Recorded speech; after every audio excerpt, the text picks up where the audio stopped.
Hey, what's going on, everybody? It's the CD guy, Johnny Z here. Thank you so much for tuning back into the channel, and today, time to count down my top 10 favorite rock albums of 2024. Let's get started here. Coming in at number 10, I'm going to go with a new band. As a matter of fact, they're the newest band on this list, one of my favorite up-and-coming bands in the rock scene, and that's the new album by Crossbone Skully, entitled Evil World Machine.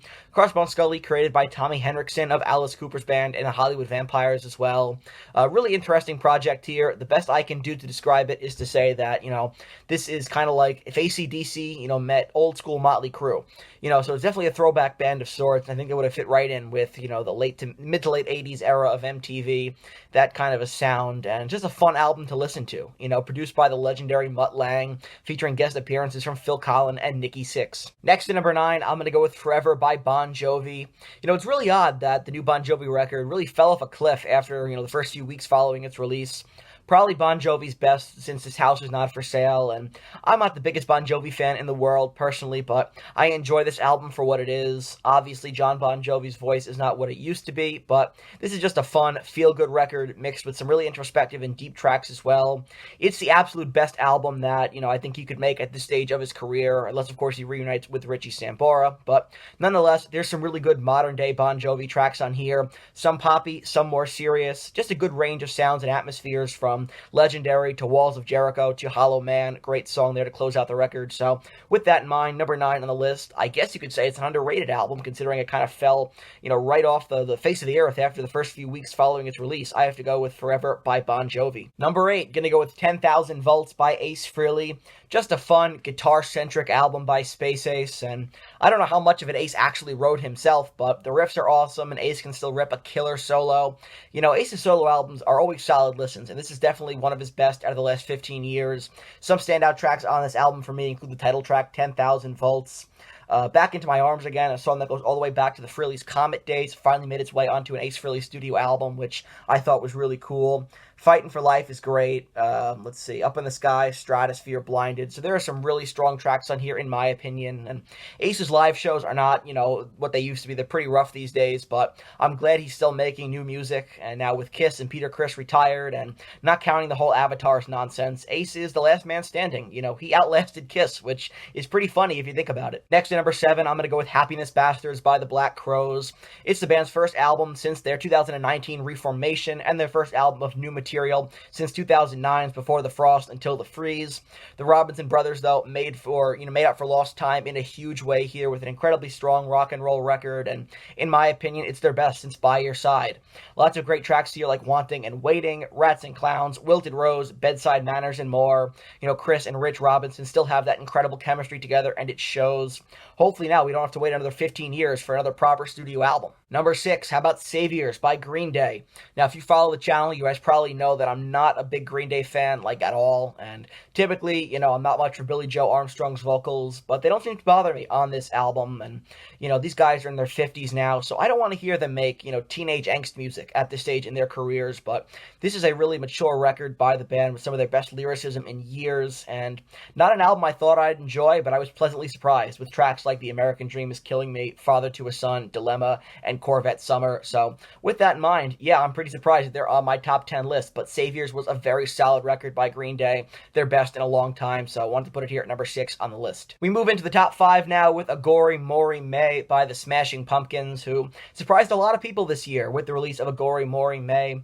I really liked what Billy Corgan and the guys did with Autumn. I thought it was a cool concept, but it absolutely didn't have to go for 3 albums, and it could have been trimmed down significantly.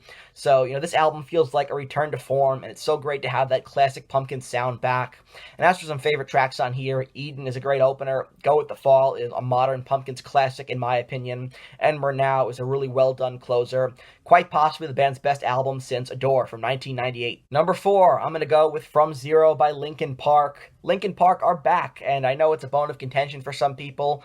Can they really be Linkin Park without Chester Bennington? But I'm really glad personally that they're back making music, and this new era is not about, trying to sound like Chester Bennington or replacing him. It's a new chapter in the history of the band, And I think Emily Armstrong was a great choice for lead vocalist. This album is a great showcase for her voice, and just from top to bottom, this record seems to pull inspiration from their classic stuff, but also with a new twist that sounds both familiar and fresh, especially on tracks like The Emptiness Machine, Heavy is the Crown, Casualty. Two Face is fantastic, probably one of my favorite Linkin Park songs of all time. When all is said and done, I Gave You Everything I Had, Good Things Go, produced by Mike Shinoda here. Really phenomenal stuff, I think, in this return by Linkin Park, and I just urge people not to write off the Linkin Park return so soon, because a lot of people thought Alice in Chains couldn't continue without Lane Staley, and then they released Black His Way to Blue, and The Devil Put Dinosaurs Here, Rainier Fog, and it was all really solid stuff. Pantera are doing some really interesting and cool stuff with their reunion tour, paying tribute to Vinnie Paul and Dimebag Darrell, and it's something that I wrote off initially, but in hindsight I was definitely wrong about that. And so there are ways that bands can reinvent themselves in this modern setting without some of the band members that made them in the first place. And so I'm very interested in hearing what else Linkin Park have to offer in this new chapter in their careers. And one thing I hate is I've seen a bunch of AI covers of Chester Bennington singing the Emily Armstrong era tracks from this record. That's really stupid. Don't do that. They're two separate eras of the band. Emily Armstrong, like I said, is not trying to sound like Chester Bennington. I think she does the Chester stuff really well live, but she's not trying to sound like him. And so I think those AI covers are really dumb and, not for me at least. But the new stuff on From Zero, very strong in my opinion. I really enjoyed this record thoroughly, and I'm very excited for what the future holds for this new era of Linkin Park going forward. Top 3 now, Dark Matter by Pearl Jam. This is Pearl Jam's best record since Backspacer from 2009. This is a great listen just from top to bottom. It really is. And Matt Cameron is the MVP of this album. I love his drumming and how pronounced it is in the mix. And speaking of the production, this album has this big sound to it, as if these songs were meant to be turned up loud, probably why they all sounded really good live on the recent tour. As some people have pointed out, very much a Tom Petty influence on this record, and I think these tracks accompany Eddie Vedder's aged voice really well. Some standouts here for me include Scared of Fear, React, Respond, Wreckage, very Tom Petty there. Waiting for Stevie, Running, Something Special, which is solid despite kind of sounding like a sitcom intro from the 90s. Setting Sun, great album closer. So just top to bottom here, a very strong record by Pearl Jam. All hits, no misses, all killer, no filler, whatever you want to call it. Just great stuff from top to bottom. Highly recommend it, and definitely their best album in quite a while, since Backspacer at least, from 2009. So getting us started in the top 3, I have to go with Dark Matter. Number 2, the runner-up, I guess you could say, is going to be Songs of a Lost World by The Cure. Their 14th studio album, released a little over a month ago. It was a late rock album of the year contender for sure, and it's the band's first release of new material in 16 years. They even have the Black Crowes beat, but, it was about time, and they definitely, like the Black Crowes did, made up for lost time here. Robert Smith outdoes himself on this record. All of the songs on the record were composed solely by Smith for the first time since 1985's The Head on the Door. Smith sounds great here, and I love his bleak delivery and the overall dark atmosphere of the record. It's a very raw and brooding album with great flow to it as well.